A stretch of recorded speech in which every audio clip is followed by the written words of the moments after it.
को अब पुनः ब्लाइंड फेथ करना पड़ेगा।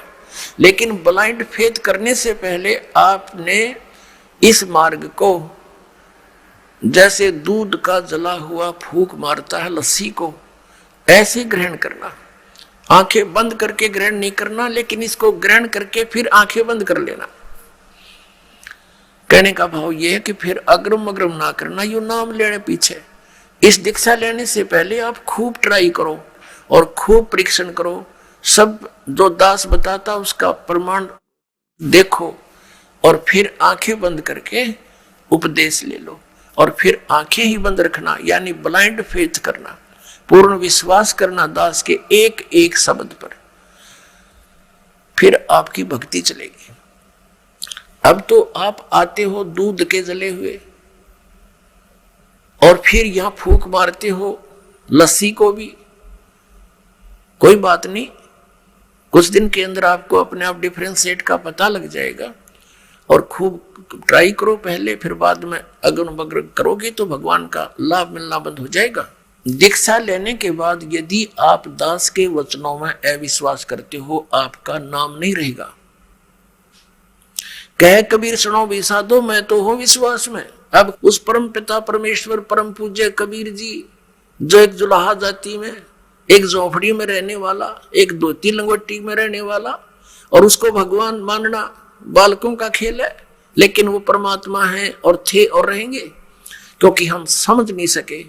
अब उसको कोई परमात्मा मान सकता है?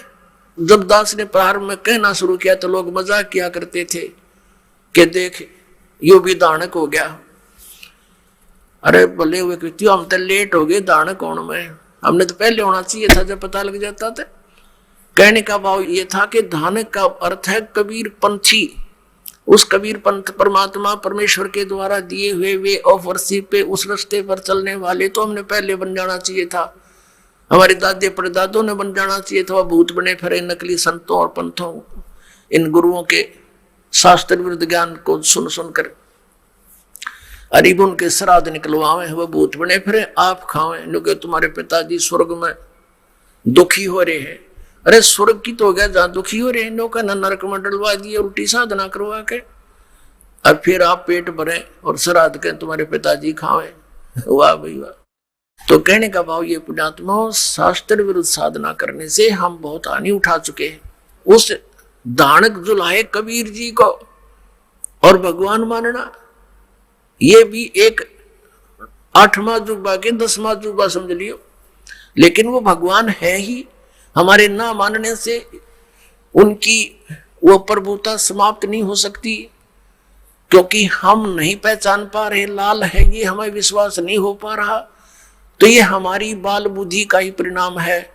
लाल तो इतनी ही कीमत रखता है, वो लाल है, वो पूर्ण परमात्मा है, और वहां लीला करने के लिए सह शरीर आए थे, सह शरीर चले गए थे, और पूरा ज्ञान उन्होंने हमें बताया आकर के, जो दास आपको बता रहा। तो प्रसंग चल रहा है, हम उसी पर आते हैं।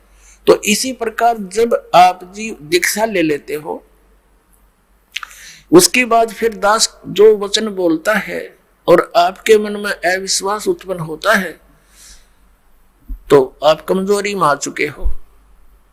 क्योंकि आप कितने दिनों से भक्ति कर रहे होगे, जब से जन्म हुआ। पवित्र हिंदू धर्म में तो शायद कोई ही व्यक्ति ऐसा होगा नास्तिक जो भगवान नहीं कहता हो या उसको नहीं मानता हो। वैसे तो मुसलमान धर्म में भी भगवान अल्लाह वो सभी मानते हैं, ईसाई धर्म में भी मानते हैं, हिंदू धर्म में भी मानते हैं। और आप कितने दिन से ज्ञान सुनते आ रहे हो, और दास जो भी ज्ञान आपको सुना रहा है, उनके एक पॉइंट को क्लियर करने के लिए 3-3, 4-4 प्रमाण देता है। और पहले आपने जो अज्ञान सुन रखा था उसका कोई सिर पैर नहीं, और आपको स्वीकार्य था।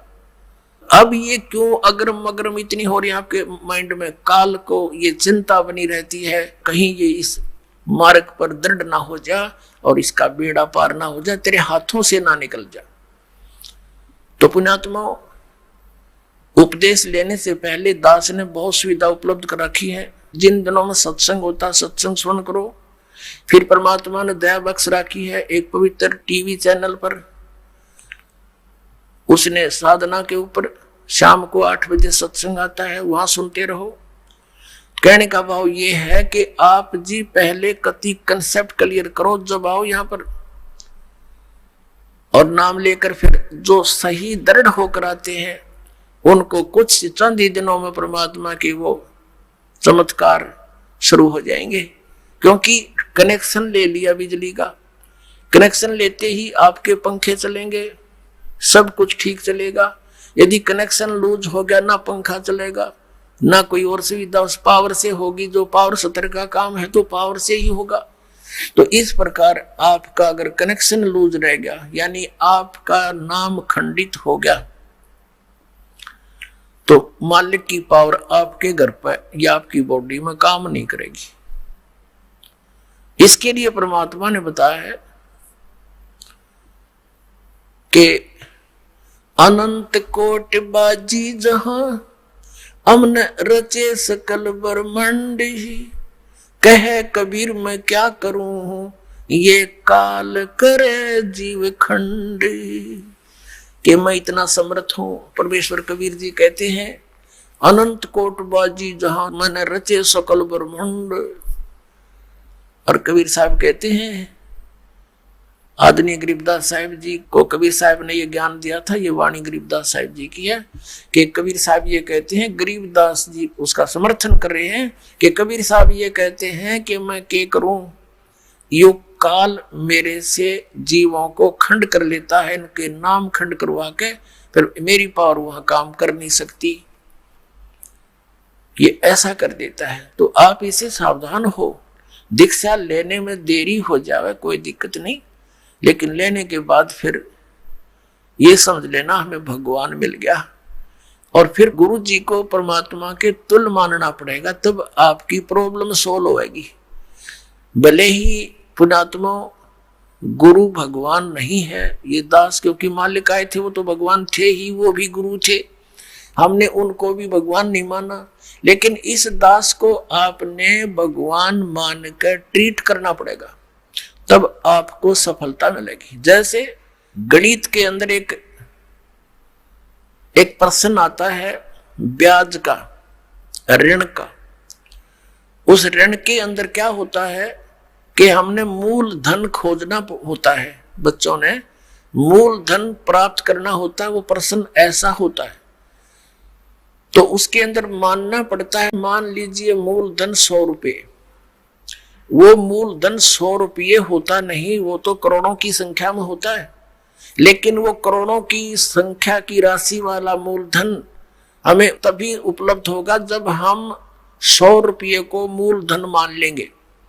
अब समझदार को संकेत बतेरा, भले ही ये दास भगवान नहीं है, लेकिन उस मूलधन को पाने के लिए, यानी मूल मालिक को पाने के लिए आपने गुरु जी को एज ए गॉड ट्रीट करना पड़ेगा। यूं समझ ले कि मेरे सामने आज वो परमात्मा आ जाते हैं। इस दास के स्थान पर परमात्मा स्वयं भी आए थे। आज से 600 वर्ष पहले 120 वर्ष तक हमारे डले खाकर चले गए, हमारी गालियां खाकर चले गए, जूते खाकर चले गए, क्योंकि जिस बाप का बेटा शराब पी रहा हो और पिता जाकर उसको कहता महफिल में बेटा आ जा तू ना नाश करे, तो वो झगड़ा कर देता पिता के साथ, हाथापाई भी कर देता है, तेने मेरी बेइज्जती कर दी, क्योंकि होश में है नहीं, नशे में है। तो हमने यहाँ काल के इस झूठे रंग की भांग पी रखी है। कबीर ये माया अटपटी सब गट आन अड़ी, और किस किस न समझाऊं या कुआ